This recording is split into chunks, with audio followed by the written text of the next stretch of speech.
আমার মুখে একটা কথা জোর করে দিয়ে আপনাকে আপনি এটি নামান প্লিজ। সৈয়দ আব্দুল্লাহ, আপনাকে এটি নামাতে হবে। আপনার কি মনে হয় এই শুয়োরের বাচ্চার সাথে আমি প্রোগ্রাম করব?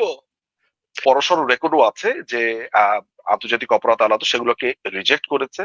প্রায় 8,000-9,000 মতো এসছে। এবার অনেক অপরাধ আছে, অনেক অপরাধের অভিযোগ আছে যেগুলো যে ইনফরমেশন পেয়ে আন্তর্জাতিক অপরাধ ট্রাইব আদালত তারা ইনভেস্টিগেশনের জন্য চিঠি দিয়েছে, তারা ইনিশিয়েটিভ নিয়েছে, তারা ফার্দার তদন্ত করছে। কেস স্টাডি আপনার কাছে আছে কিনা আপনি একটু ভাবুন। একদম স্টেটের নাম বলবেন এবং সেই রাষ্ট্র প্রধানের নাম বলবেন এবং এই মামলাটি আমলে নিয়েছে এরকম কেস স্টাডি পৃথিবীতে কোথাও আছে কিনা। আমার জানা নেই, আপনি জানা থাকলে দর্শকদের জানাবেন। আমি আসবো ফিরে আপনার কাছে।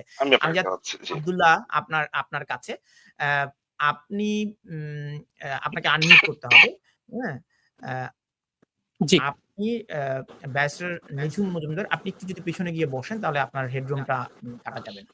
ব্যারিস্টার নিঝুম মজুমদার যে অভিযোগটি উত্থাপন করেছেন আন্তর্জাতিক অপরাধ আদালতে, এটি সম্পর্কে আপনার মূল্যায়ন কি? একই সাথে সাবেক প্রধানমন্ত্রী শেখ হাসিনার বিরুদ্ধেও গণহত্যার অভিযোগ এনে আরেকটি পক্ষ অর্থাৎ বিএনপি পন্থী আইনজীবীরা এটি মামলা করেছেন এবং লন্ডনে এটি সংবাদ সম্মেলনও করা হয়েছে। আমি তাদেরকে আমন্ত্রণ জানিয়েছিলাম এই অনুষ্ঠানে আসবার জন্য, তারা আমন্ত্রণ প্রত্যাখ্যান করেছেন। এই বিষয়টি জানাতে চাই।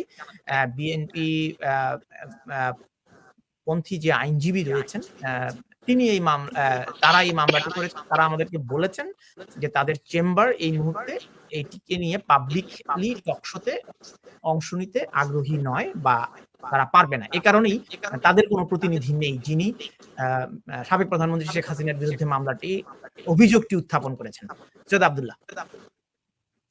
জি, সবার আগে আপনি আমার কাছে যে ব্যাপারটা জিজ্ঞাসা করেছেন যে আন্তর্জাতিক অপরাধ ট্রাইব্যুনাল যেটা আছে সেই জায়গাতে মানে আইসিসিতে এটা কি হয়েছে, খুবই স্পষ্ট ভাষায় বলতে গেলে বিভিন্ন টাইপ রিউমার ছিল এবং যিনি একটু আগে কথা বললেন সেই ভদ্রলোকও তার অভিযোগ এই জায়গায় স্পষ্ট, তারা একটা কমিউনিকেশন করেছেন, দ্যাট ইজ মেয়ার কমিউনিকেশন।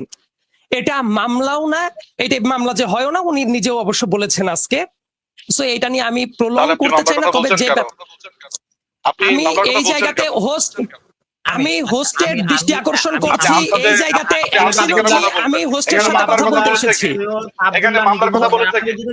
আমি হোস্ট আপনার সাথে কথা বলছি, হোস্টের কথা বলেছি। আপনি হোস্ট আমি দুজনকেই আনমিউট করেছি। না না না, এটা একটা লজিক্যাল ফ্যালাসি যে জোর করে আমার মুখে না। তানভীর ভাই আপনি আমার কথাটা আগে শোনেন। আমার মুখে একটা কথা জোর করে দিয়ে আপনি এটি নামান প্লিজ। সৈয়দ আব্দুল্লাহ, আপনাকে এটি নামাতে হবে। এটি কোনো নাট্যমঞ্চ নয়, এটি আমরা একটা একাডেমিক ডিসকাশন করব। আপনারা যদি একে অন্যের প্রতি শ্রদ্ধা না রাখেন আমরা আলোচনাটা করতে পারবো না। নিঝুম মজুমদার প্লিজ। তানভীর ভাই ও এখন যেটা করেছে এর পরে ওকে এখানে রাখা যাবে না। আপনি যদি আমার সাথে আলোচনা করতে চান, আপনি আমার সাথে আলোচনা করতে চান। নো ও কি করেছে আপনি দেখেছেন? আপনি এটি নামান। সৈয়দ আব্দুল্লাহ, আপনার কাছে বিনীত অনুরোধ, আপনার কি মনে হয় এই শুয়োরের বাচ্চার সাথে আমি প্রোগ্রাম করব? আপনার কি মনে হয় এই শুয়োরের বাচ্চার সাথে আমি প্রোগ্রাম করব? Please Nijhum Majumdar, just look at him. আপনি আমাকে বলছেন। আমি ওনাকে রিমুভ করেছি নিঝুম মজুমদার। এক্স্যাক্টলি, আপনি দেখেন যে সে প্রস্তুতি নিয়ে এসেছে। সৈয়দ আব্দুল্লাহ রিমুভ করেছি এবং সৈয়দ আব্দুল্লাহ যদি এটি আবার পুনরায় দেখায় তাহলে আমি টকশোতে আব্দুল্লাহকে আর দেব না। না, উনি এই প্রোগ্রামে থাকতে থাকতে পারলে আমি এখানে অপু ভাই আছে, ফয়সাল ভাই আছে, আমি মোর কমফোর্টেবল উইথ ফয়সাল ভাই। আপনি যদি না তানভীর ভাই, ফয়সাল ভাইয়ের সাথে যদি আমাকে টকশো করতে বলেন আমি অ্যাবসলিউটলি ফাইন। আমার সাথে ওনার একাডেমিক কথা হবে। এই ছেলেটিকে এখানে যদি আনা হয় আমি এই প্রোগ্রামে থাকবো না, বিকজ অলরেডি সে তার লিমিট ক্রস করেছে। আপনি